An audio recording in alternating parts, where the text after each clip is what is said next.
the point where I fully just knew that it was done, that I'd just burned out, that was me, I was finished, was in June when I was riding down the final stage in Petson, the EWS, and I was just like, that's it, there's nothing left here. There were so many layers that led to it, so many series of events that piled on top of each other that led to where I got to.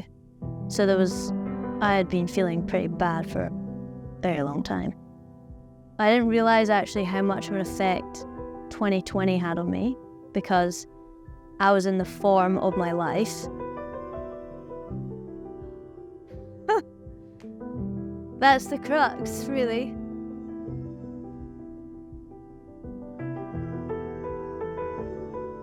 Especially now. Okay. Yeah. And I haven't got back. You know?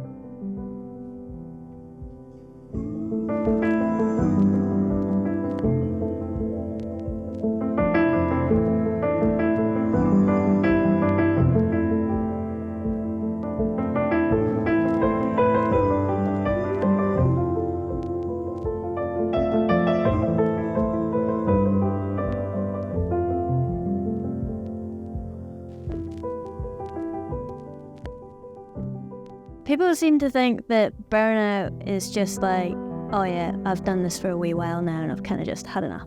And that is just not what it felt like, not what it was. It's like this all-encompassing, complete dead end that you hit where mentally, physically, emotionally, you are just drowned, and that's it.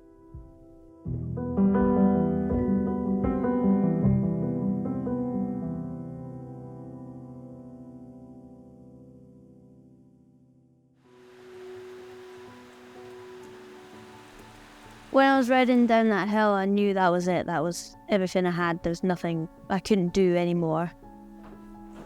But I also didn't know what to do next. Like, I had no idea. Because I didn't understand the way I was feeling. I didn't understand anything that was really going on. It was hard to articulate. I just knew that I'd hit something and that was it. It was all off. I didn't even know who I was at that point. Like, I didn't recognize myself. The behaviour, because I am so driven and determined, that wasn't there anymore.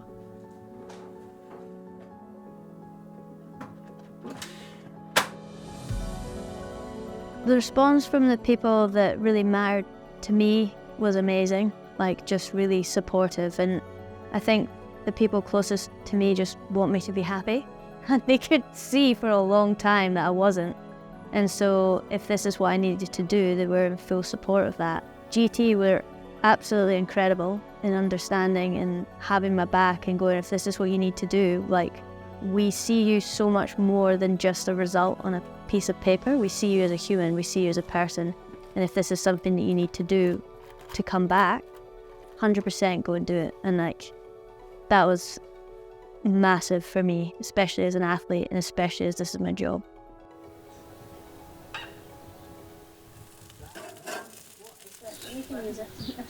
There was a big player within the build-up and post-burnout, and that is having connection to others and other people, and my friends and my family that are closest to me, being able to lean on them has been massive. And without them, you just don't cope. You need to lean on the people around you, be supported, and have people that really believe in you, especially when you can't see how things are going to work out.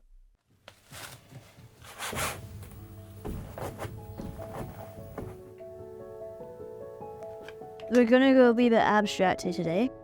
I've done a bit of a landscape most recently, but my core is abstract like this. Kind of random stuff. So we're going to go back to that. It's going to be a fiery piece. We're feeling a bit of reds, yellows, a bit of blue. Really a lot of energy coming from this one. Painting is my absolute creative freedom. Like, it's where there are no rules. I don't have to get things right. There is no wrong. It's just painting. It's just throwing some paint at a canvas and seeing where it goes. Nothing else matters. Getting lost in the moment. You go in, you have a nice time, and you leave. And that's it. It's very simple, and it's just joy to me. This is a lot of pressure for somebody that just like randomly paints. I think for me, the art gave me what I couldn't get from racing while I took the time off. It allowed me to be free, because when I'm in a race run, it's just me and my bike and the track in front of me, and all I have to do is go from A to B as fast as possible, and I get lost in that, and I just absolutely love it. Just me and my bike, just riding down that hill. And I completely lost that, and so I was in pursuit of getting that back. My whole recovery process was about reconnecting with that within the structure of training, but keeping the freedom so that it didn't over-consume everything. I'm gonna try the big brush. This is the whole thing, is like, this is just one big massive experiment.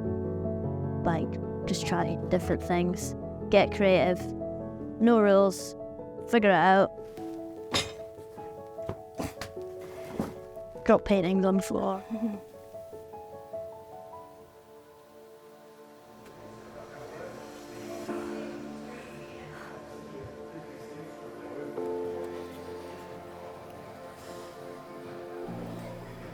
I think in the recovery it was about escaping the structure and just doing, if I wanted to go to the gym, I'd go to the gym, but I didn't have to.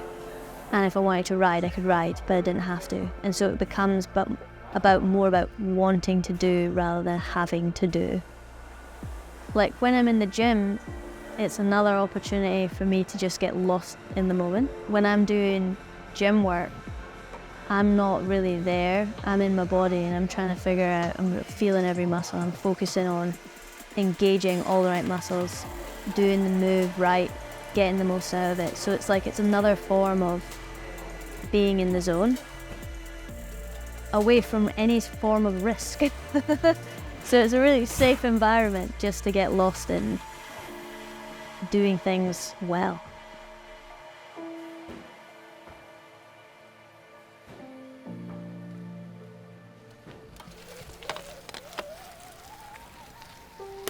I always knew I was going to come back to racing. I think that was fairly clear to me early on, and it was just a matter of how.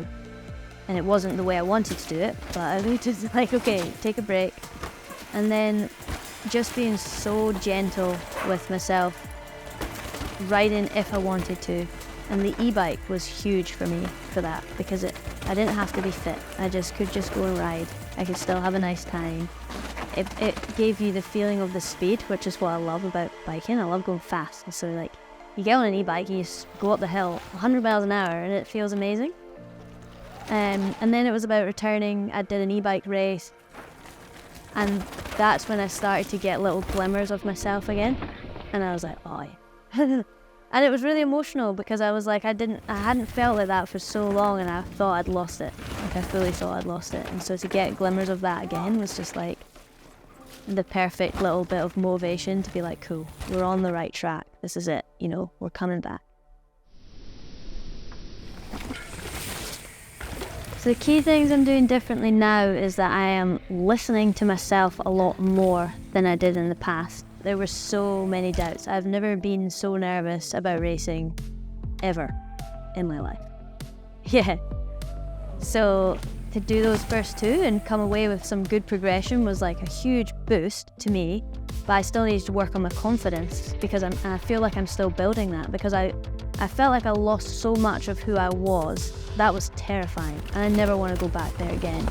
And I think it will be a work in progress for a year or two. When it takes you 4 years to blow up, it's a big rebuild process. So I'm still learning, and I know that I'm still not at my best yet, which is exciting.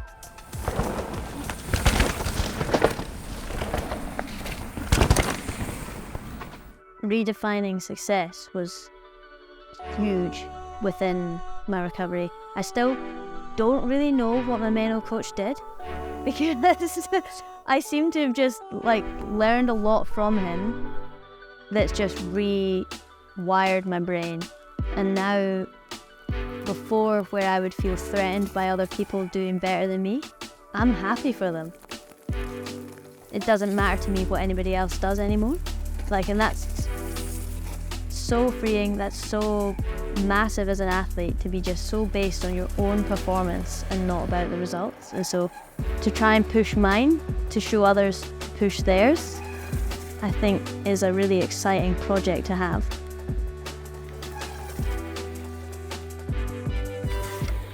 My biggest advice to anybody that's struggling and doesn't really understand what's going on with themselves is just to be really honest with the people around them and lean on them and lean on their experience, and just saying, I don't know what's happening, but I'm not really okay. And to the people that you trust the most, because they'll be able to hold you up and guide you in the right direction and be there for you. And actually, if you give somebody that means a lot to you that opportunity to be there for you, that's the biggest gift you can give anybody.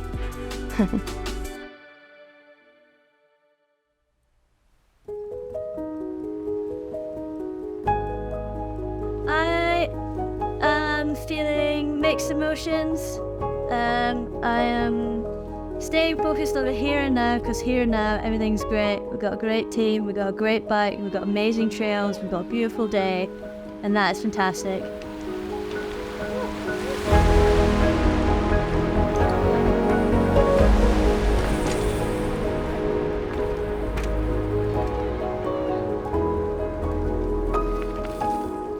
There's a swirling future question mark for me, but I am just gonna have an awesome day and deal with that next week. That's next week's problem.